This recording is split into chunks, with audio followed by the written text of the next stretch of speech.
कथेमध्ये आत्तापर्यंत काय झालं हे जाणून घेण्यासाठी कथेचे आधीचे सर्व भाग नक्की ऐका. वळूया आजच्या भागाकडं. दुसऱ्याची बायको भाग 24. दुसऱ्या दिवशी श्यामरावांनी लीलाबाईंना काही पैसे दिले. हे घे, यात तुझ्या सुनेचं काय काय आणि किती सोनं करायचं ते कर. आणि लक्षात ठेव, हे एवढेच पैसे आहेत. पुन्हा याला लांबण लावू नकोस, श्यामराव म्हणाले. त्याच दिवशी सोनाराकडे जाऊन लीलाबाईंनी दागिन्यांची ऑर्डर देऊनही टाकली. श्यामरावांनी दिलेल्या पैशात जास्त दागिने घडवता आले नाही, पण आपली मोठ्या मंगळसूत्राची हौस मात्र लीलाबाईंनी पूर्ण करून घेतली. इकडं नैनाच्या शिलाई मशीनचं चाक अखंड फिरत होतं. 4 वाजले. चहा पाणी मिळेल का आम्हाला? संगीता मामी नैनाला म्हणाल्या. सकाळपासून नैना शिलाई मशीनवर बसली होती. हो मामी, हे एवढं शिवून घेते आणि चहा करते, नैना म्हणाली. तिनं हातातलं काम पूर्ण केलं आणि चहा ठेवला. बंद कर आता थोडा वेळ ते काम. झाडझूड करून घे. संध्याकाळच्या स्वयंपाकाचीही तयारी कर. दिप्या येईल आता, त्यालाही चहा करून देशील, मामी म्हणाल्या आणि नैना कामाला लागली. संध्याकाळची घरातली झाडझूड केली. दिवे लागलेला तिनं देवासमोर दिवा लावला आणि नंतर स्वयंपाक केला. तेवढ्यात योगिता घरी आली. संगीता काकू, आज नैनाला माझ्या घरी झोपायला पाठवाल का? माझे आई बाबा गावाला गेलेत. उद्या दुपारी परत येतील.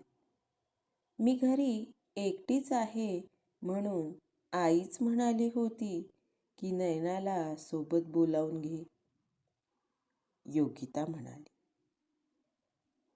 तिचं लग्न ठरलंय आता. असं लग्न ठरलेल्या मुलीला बाहेर पाठवत नसतात, संगीता मामी म्हणाल्या. काही काय म्हणतेस ग संगे? अगं योगिता, मैत्रीण आहे तिची. मैत्रिणीला मदत करणं असतं की नाही काही? आणि अशी कोणती दूर जाते नैना? शेजारीच जाणार आहे ना? योगिता, तू जा घरी. जेवण झाल्यावर नैना येईल तुझ्याकडं, मामा म्हणाले. आज योगितासोबत मनसोक्त गप्पा करता येतील म्हणून नैनाही खुश झाली. सगळ्यांची जेवणं आटोपल्यावर घरातली आवराआवर करून नैना योगिताच्या घरी जायला निघाली. मामी, सगळं आवरून झालं आहे. मी योगिताकडं जाते, नैना संगीता मामींना म्हणाली. ठीक आहे, जा, पण सकाळी लवकर उठून ये, मामी म्हणाल्या. त्यांना होकार भरून नैना योगिताकडे गेली. बैठकीतल्या खोलीत गाद्या घालून दोघीजणी त्यावर पडल्या. योगे, ते कूलर बंद कर बाई, मला सवय नाही कूलरमध्ये झोपायची, नैना म्हणाली.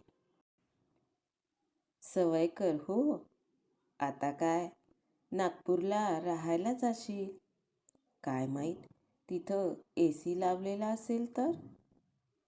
योगिता नयनाला चिडवू लागली. ए योगे, त्या AC मध्ये खूप थंडी वाजत असते का ग? नयनानं तिला विचारलं. मला तरी काय माहिती, योगिता म्हणाली. तुला खूप काही माहीत असतं ना, म्हणून विचारलं, नयना तिला म्हणाली.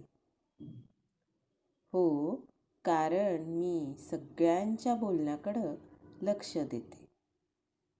तुझ्यासारखं नाही काही, योगिता म्हणाली.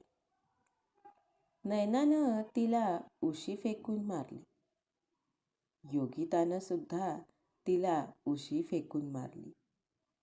दोघीजणी लुटूपुटूची मारामारी करून गादीवर पडल्या.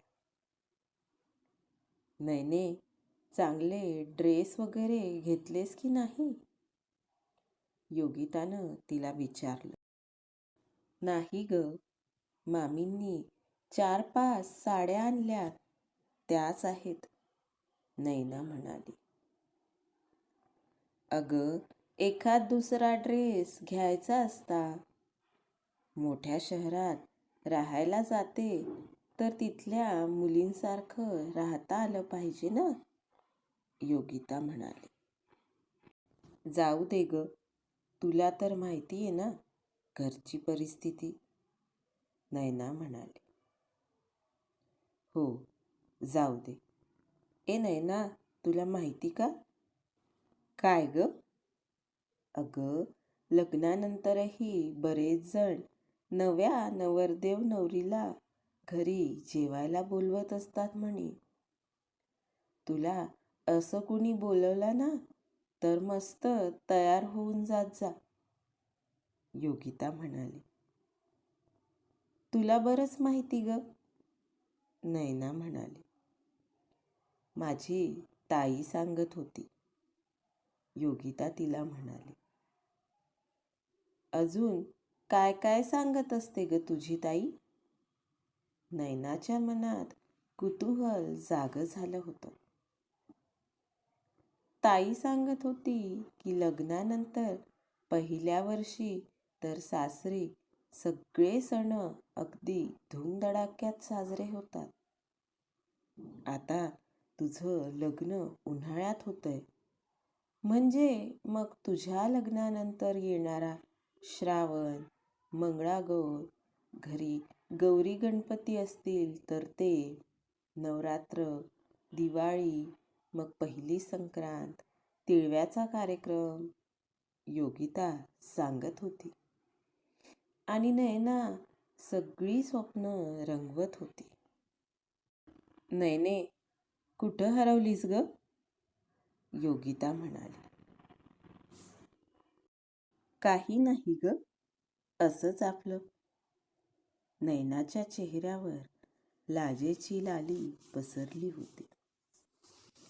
बरं, मला सांग, भाऊजींचा फोन बिन आला होता की नाही, योगितानं तिला विचारलं. नाही ग, एकदाही आला नाही, नयना म्हणाली.